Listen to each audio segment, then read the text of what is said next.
If you have been wondering what is a life coach, well, today I'm going to talk a little bit about what a life coach is, what they're not, a little bit of the history of positive psychology, because that's kind of fun. And then I'm also going to give you 3 things you should look for if you are considering hiring a life coach. So really quickly, I want to touch on the historical approaches to psychology. And historically, there have been 2 main camps. The first camp studied behavioral sciences, trying to understand the average behavior or outcome.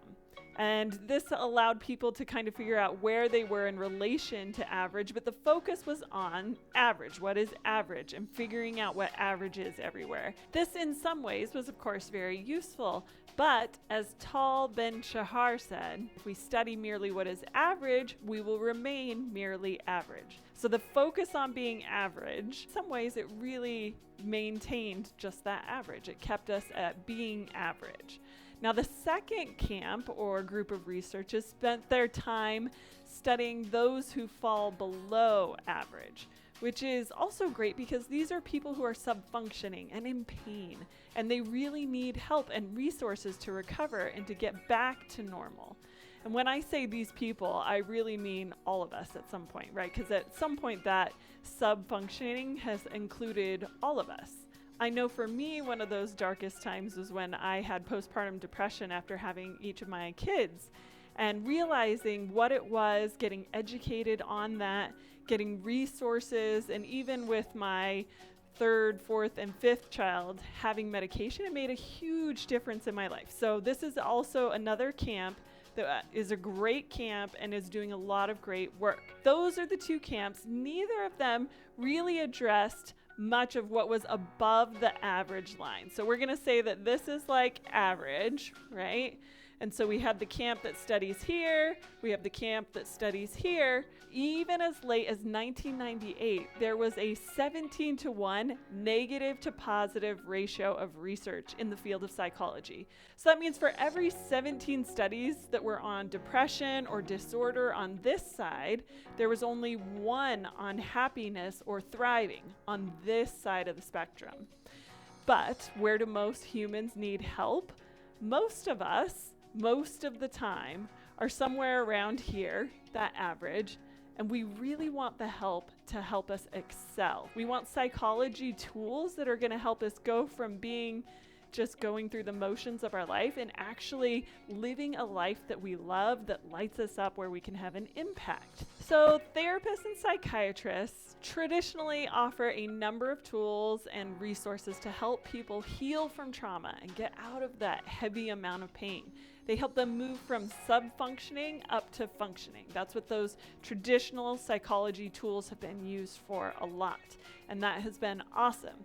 Now, life coaches tend to be on the other end, right? We help people who are functioning, but who are not excelling. Since 1998, there have been a huge increase in the amount of studies and information that we have on this end of the spectrum.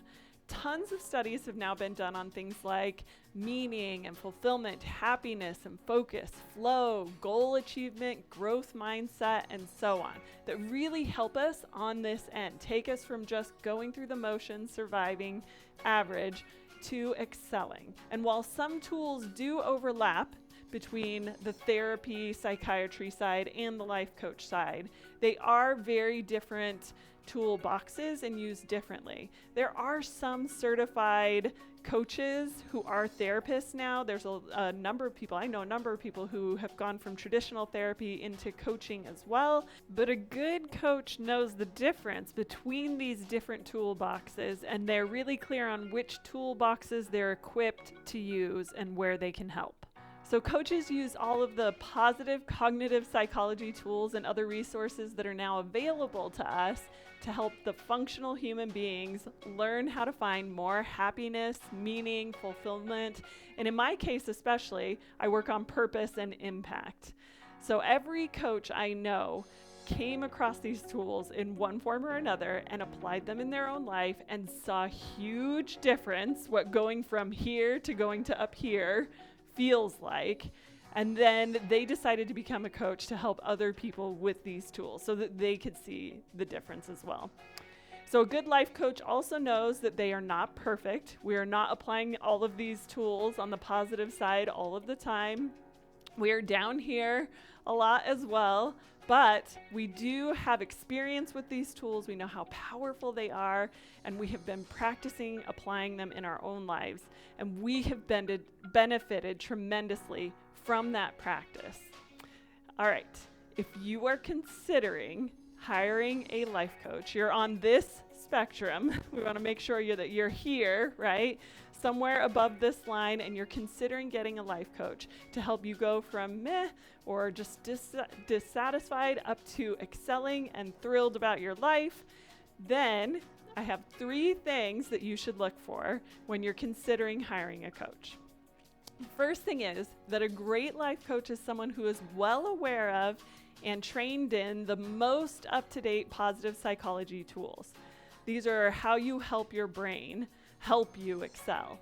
This field is quickly improving and moving a lot, so you want somebody who's consistently learning. The second thing is that you want somebody who has a number of other tools that can help with efficient processes. That's because you could be the most positive and committed person in the world, but if you have a goal to cut down a tree to get some wood, and you decide to climb to the top of the tree with a spoon and start hacking away, you may be positive and committed, and you may eventually get off, part of that tree and have a little bit of wood, but you're just not going to make as much of an impact as you could with a chainsaw at the trunk of the tree. Not that everyone necessarily needs to be cutting down whole trees to make an impact on the world, but what matters is what you want, your goals. And if you want to cut down the entire tree to get that much wood and you want to do it that quickly, then you should have a coach that has the tools for the processes that will help you and support that goal.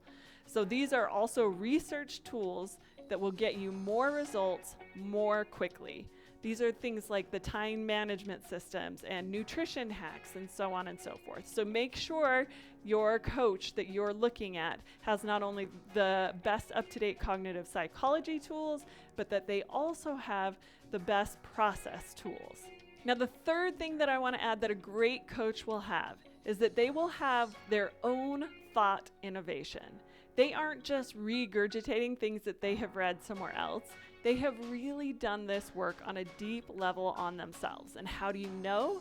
Because they have their own way of explaining it and doing things. They have their own stories and experiences and their own tools even that they have come up that they have found really help their clients to achieve the results that they want. And they help you with those tools, with that thought innovation to create the life of your dreams.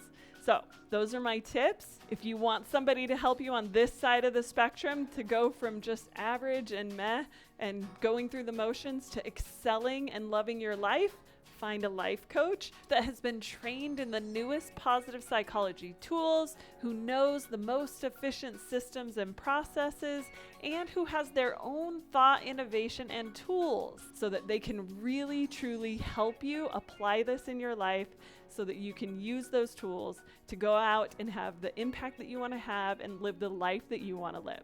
All right, got this.